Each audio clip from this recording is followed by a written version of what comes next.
buenos días, amados hermanos. Les doy la bienvenida y los saludo en el nombre de la Iglesia Nacional Presbiteriana Berit. Bienvenidos seamos todos para alabar y glorificar a nuestro Santo Padre. Y vamos a iniciar este culto con un preludio.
En reverencia a nuestro Dios, nos vamos a poner de pie para entonar el himno número 82 que se titula Alma bendice al Señor.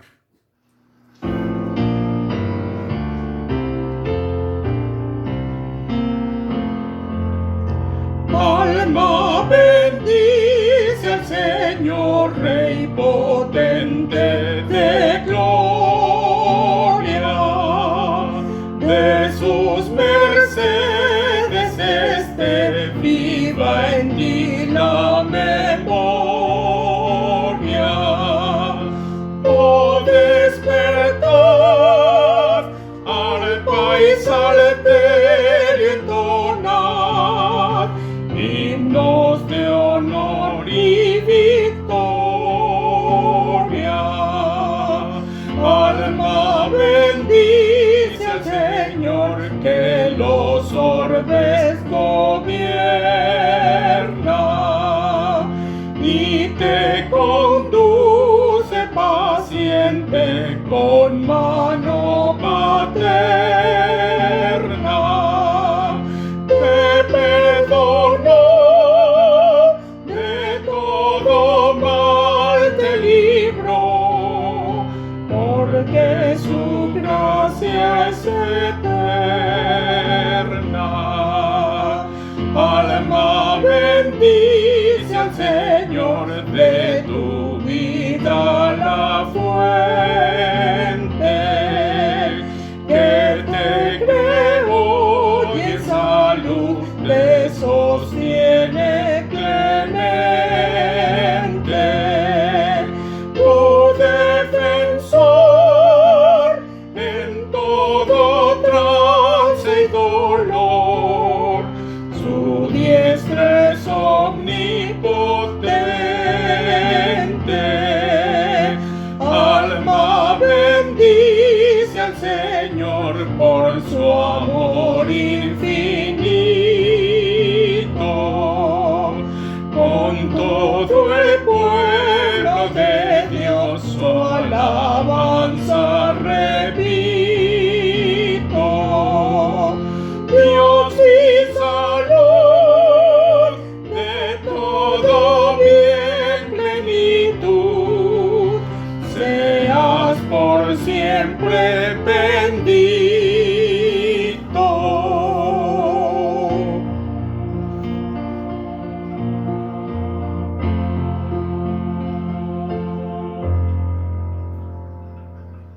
Tenemos ahora la lectura de llamamiento a la adoración y esta la encontramos en el Salmo 111 que se titula Dios cuida de su pueblo. Por favor, sigan la lectura con su mente y su corazón. Alabaré a Jehová con todo el corazón, en la compañía y congregación de los rectos. Grandes son las obras de Jehová, buscadas de todos los que las quieren. Gloria y hermosura es su obra, y su justicia permanece para siempre. Ha hecho memorables sus maravillas. Clemente y misericordioso es Jehová. Ha dado alimento a los que le temen. Para siempre se acordará de su pacto. El poder de sus obras manifestó a su pueblo, dándole la heredad de las naciones. Las obras de sus manos son verdad y juicio. Fieles son todos sus mandamientos, afirmados eternamente y para siempre, hechos en verdad y en rectitud. Redención ha enviado a su pueblo, para siempre ha ordenado su pacto. Santo y temible es su nombre. El principio de la sabiduría es el temor de Jehová. Buen entendimiento tienen todos los que practican sus mandamientos. Su loor permanece para siempre. Vamos a hacer nuestra oración de invocación, mis queridos hermanos. Continuamos de pie en reverencia a nuestro Dios. Oremos. Alabado Padre Celestial, Creador de todo cuanto existe, quien nos hizo a imagen y semejanza suya, y quien nos ha tomado y redimido de todo pecado mediante el sacrificio de su Hijo amado, Cristo Jesús. Te damos las gracias, antes que nada, por habernos congregado para alabarte, glorificarte y darte la honra que solo tú mereces. Bendice este culto para que sea de olor fragante a tu ser. Bendice a los expositores de tu palabra para que sean fieles a ella, y que los que la escuchamos, para que la manifestemos en nuestras vidas. Todo esto te lo pedimos, Padre Santo, en el nombre de tu Hijo amado, Cristo Jesús, quien gobierna y dirige tu iglesia. Amén. Vamos a hacer ahora nuestra lectura de advertencia, y esta la encontramos en el libro de Deuteronomios, capítulo 17, del versículo 14 al 20. Escuchemos con atención lo que nos dice la palabra de Dios.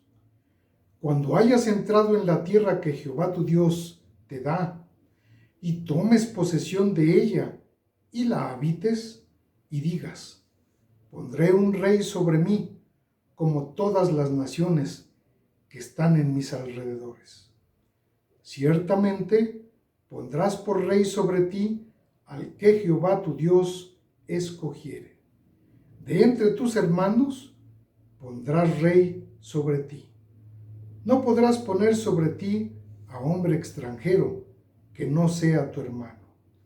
Pero él no aumentará para sí caballos, ni hará volver al pueblo a Egipto con el fin de aumentar caballos. Porque Jehová os ha dicho: no volváis nunca por este camino. Ni tomará para sí muchas mujeres, para que su corazón no se desvíe. Ni plata, ni oro amontonará para sí en abundancia. Y cuando se siente sobre el trono de su reino, entonces escribirá para sí en un libro una copia de esta ley, del original que está al cuidado de los sacerdotes levitas, y lo tendrá consigo y leerá en él todos los días de su vida, para que aprenda a temer a Jehová su Dios, para guardar todas las palabras de esta ley y estos estatutos, para ponerlos por obra, para que no se eleve su corazón sobre sus hermanos, ni se aparte el mandamiento a diestra ni a siniestra, a fin de que prolongue sus días en su reino, él y sus hijos en medio de Israel. Vamos a entonar ahora el himno número 374 de nuestro himnario, que se titula Vencedor.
Tenemos ahora nuestra lectura de promesa, y esta la encontramos en el Evangelio de Mateo, capítulo 28, del versículo 16 al 20.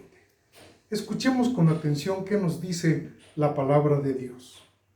Pero los 11 discípulos se fueron a Galilea, al monte donde Jesús les había ordenado, y cuando le vieron, le adoraron. Pero algunos dudaban. Y Jesús se acercó y les habló diciendo: Toda potestad me es dada en el cielo y en la tierra.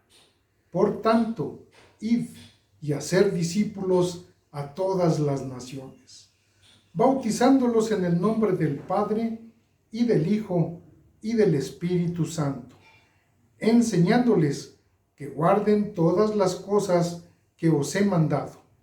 Y he aquí, yo estoy con vosotros todos los días hasta el fin del mundo. Los momentos congregacionales son parte de nuestro culto, pues nuestro Dios se goza de ver a sus hijos reunidos, alabándole y glorificándole, y viviendo en coinonía.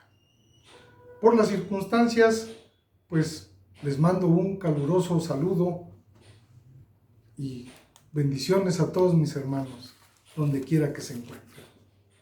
La oración congregacional está a cargo de nuestro pastor Pedro Arco Sánchez.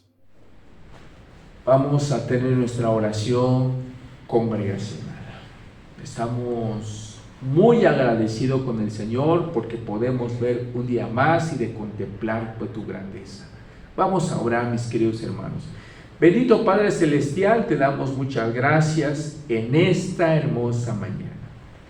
Nos gozamos, nos alegramos, Señor, porque podemos ver un día más, donde mucha gente hoy en día ya no pudieron ver este día, pero nosotros como tu pueblo estamos profundamente agradecidos porque nos das la oportunidad de contemplar tu grandeza. Y como tu pueblo, hemos venido a exaltarte y glorificar tu bendito nombre porque creemos que tú eres nuestro Rey y nuestro Salvador, Señor. Reconocemos nuestros pecados, reconocemos nuestras faltas, te pedimos perdón, Señor. Señor, te damos gracias por tu pueblo, por tu iglesia, Señor, porque has sustentado a tu iglesia, a pesar de las enfermedades, a pesar de las necesidades, a pesar de las preocupaciones pues, que enfrentamos día a día, Señor. Podemos sentir tu presencia, podemos sentir que tú vas en medio de nosotros, Señor.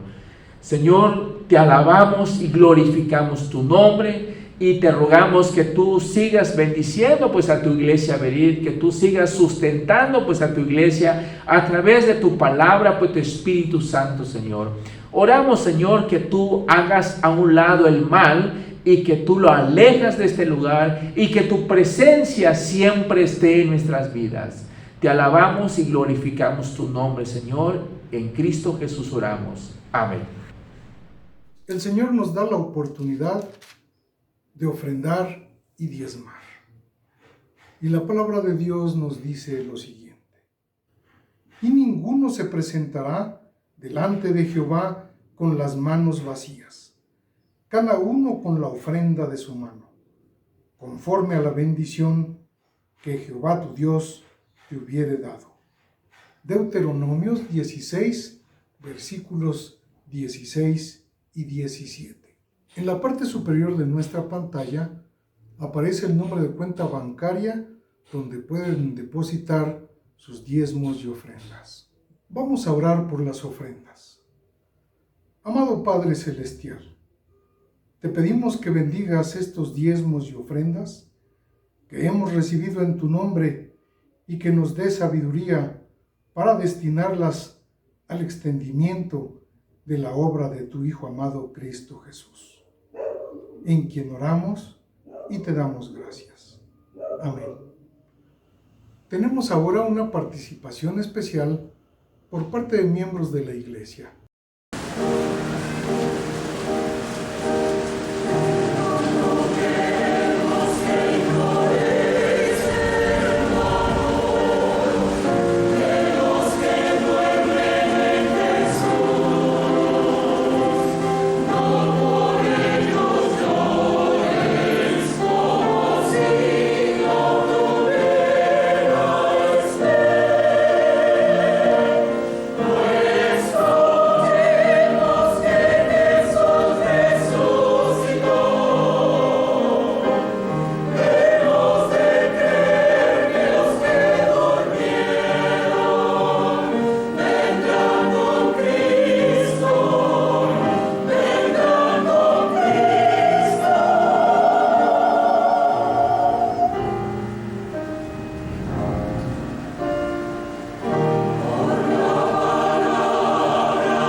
día de hoy está basado en la carta a los Romanos, en el capítulo 8 del versículo 31 al 36, y está a cargo del presbítero Pedro Arcos, y se titula ¿Quién te condenará? Vamos a continuar estudiando la carta del apóstol Pablo a los romanos. Podemos ver que sigue la continuación de la maravillosa declaración de los versos 28 al 30.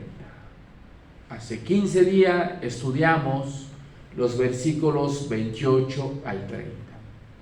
El apóstol Pablo, de una manera prácticamente poética, sigue con la conclusión de lo dicho en toda la carta hasta ahora. Como un resumen de este tema de la redención soberana y por gracia de Dios. El domingo pasado estuvimos estudiando la serie de la orden de salvación de Dios para su pueblo y que todo cumple su misión en este propósito. Ahora, veremos la continuación y nos dará más luz de lo que ya estuvimos estudiando.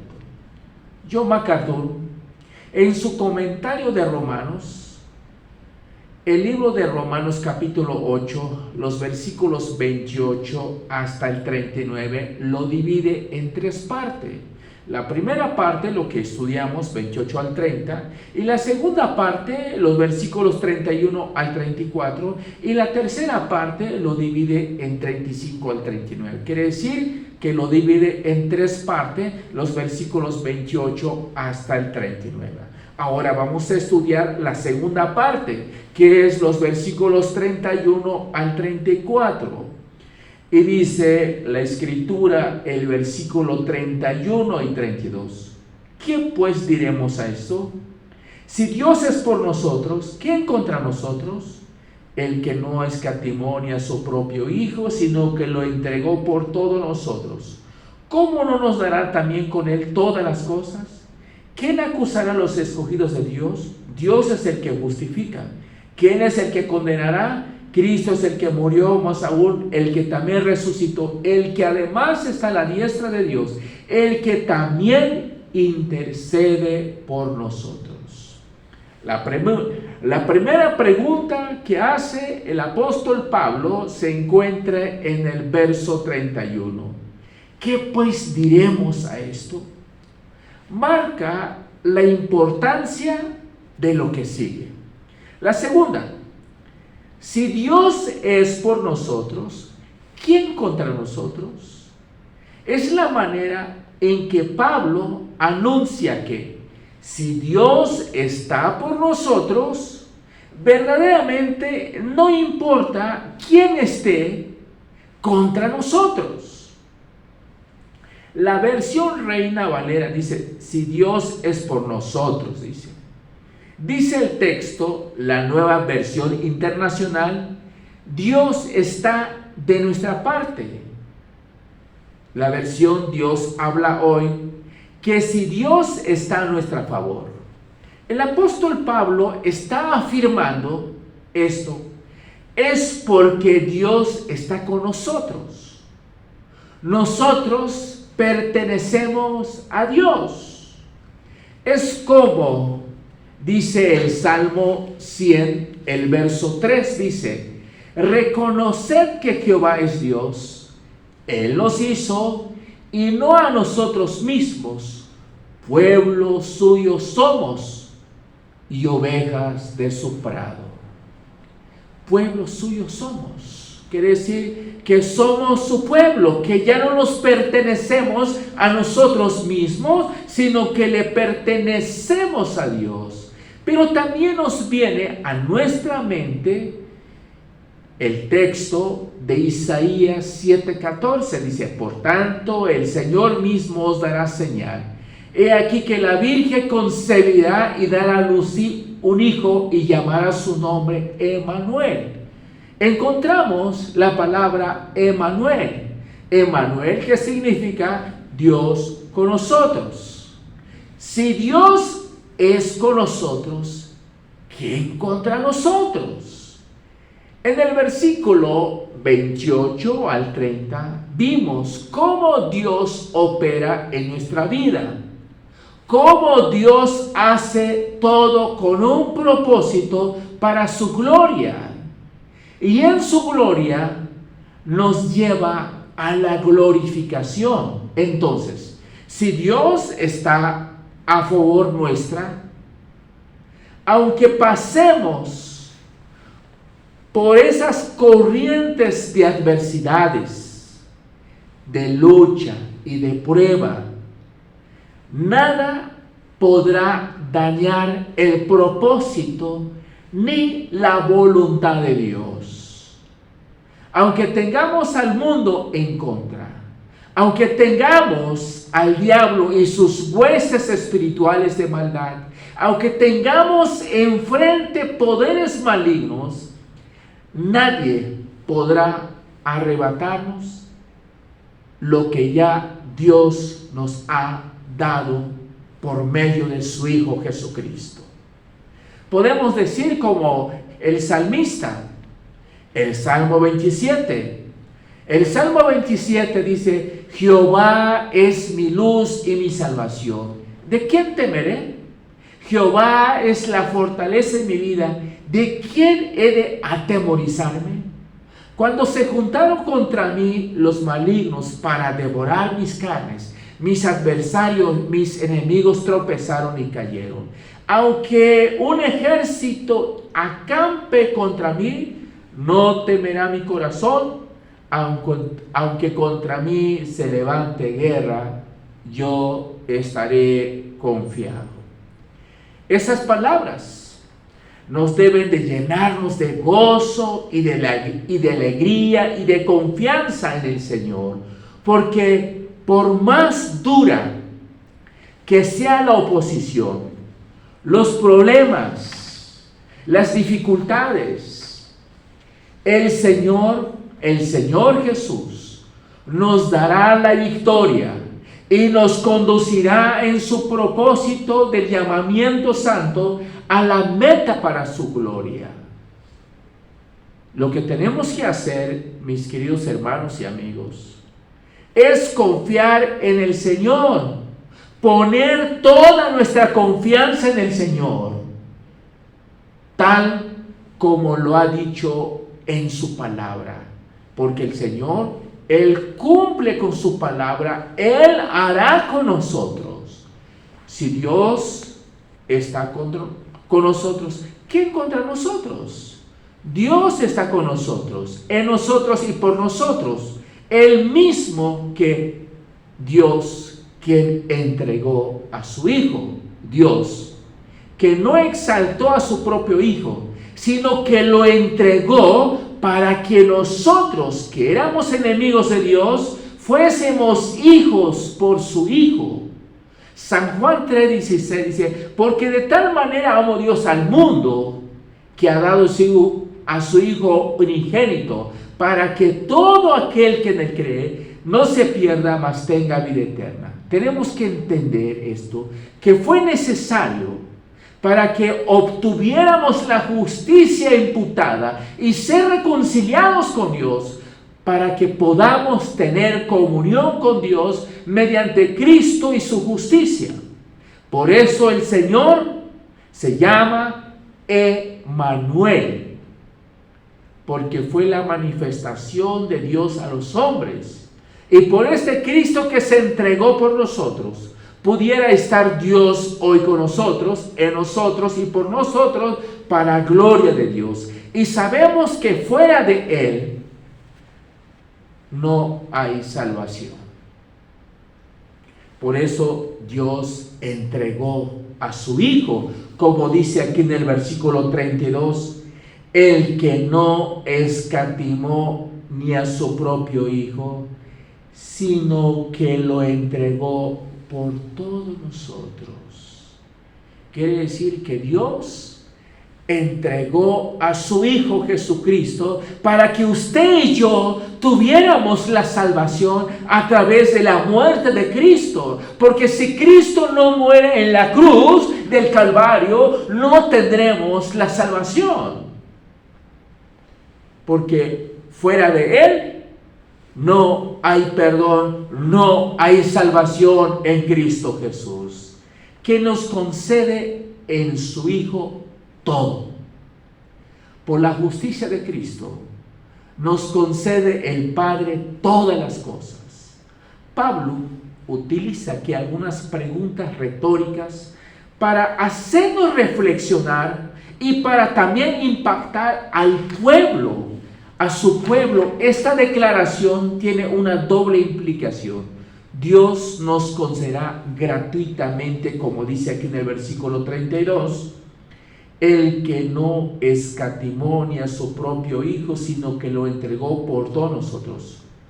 ¿Cómo no nos dará también con Él todas las cosas?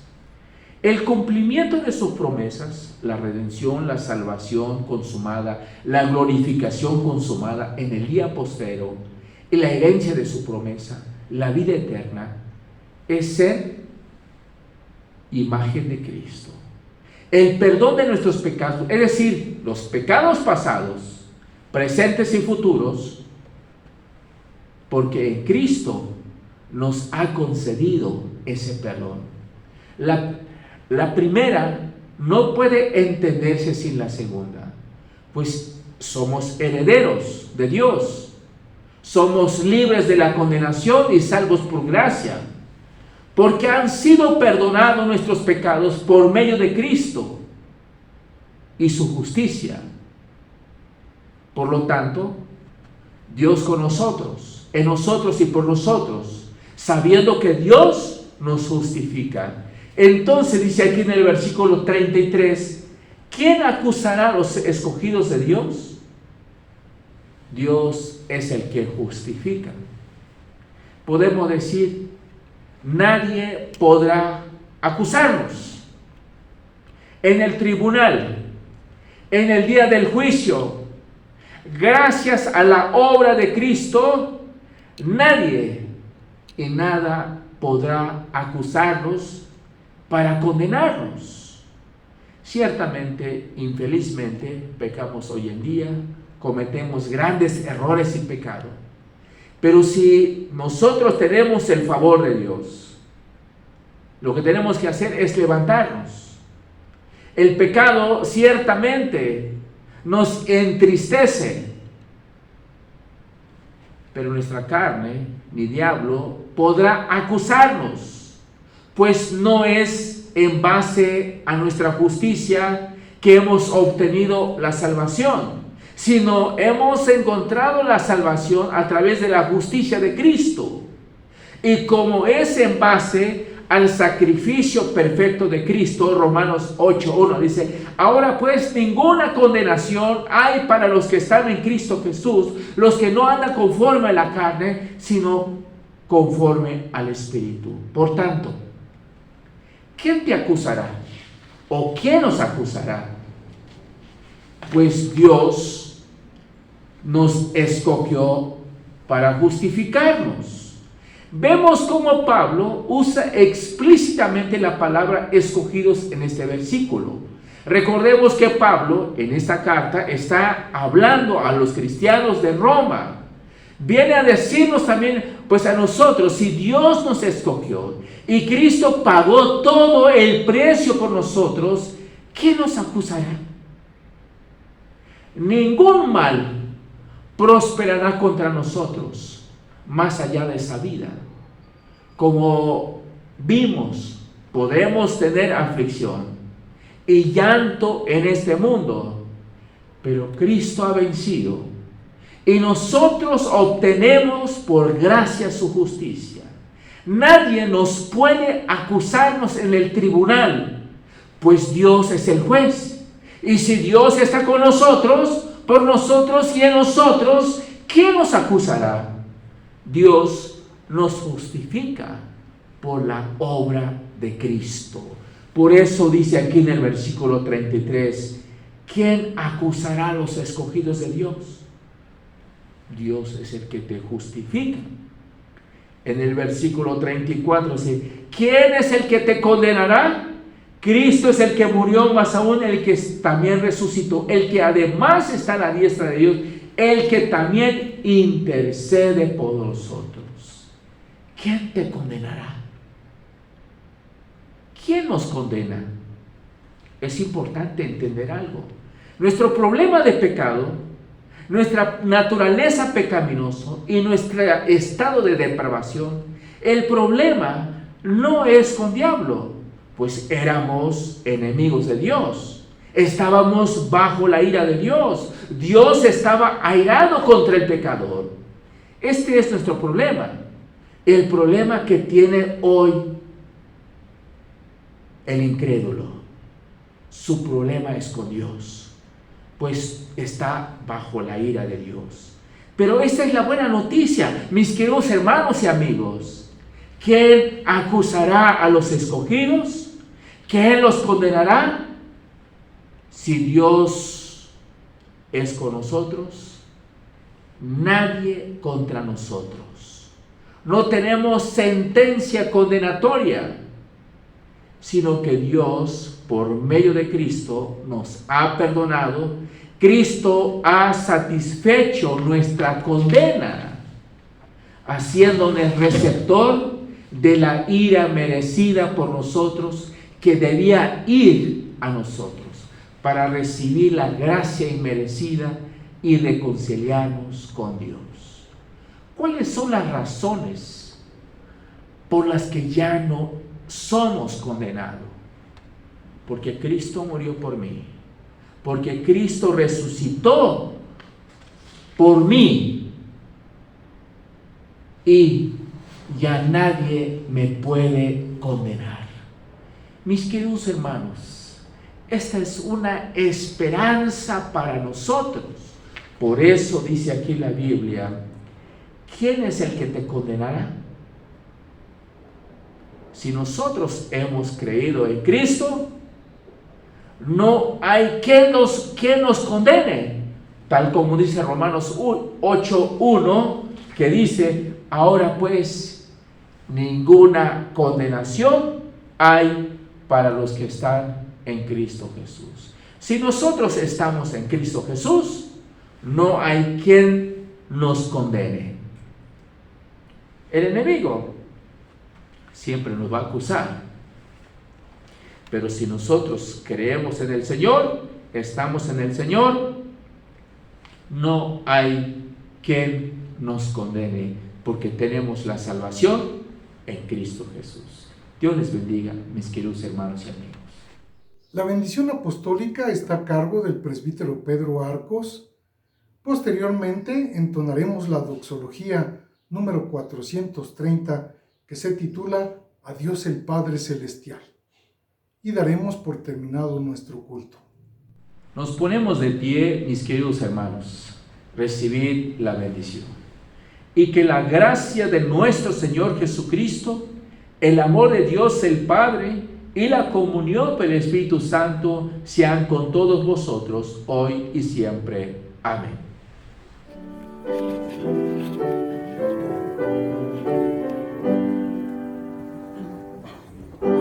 Adiós.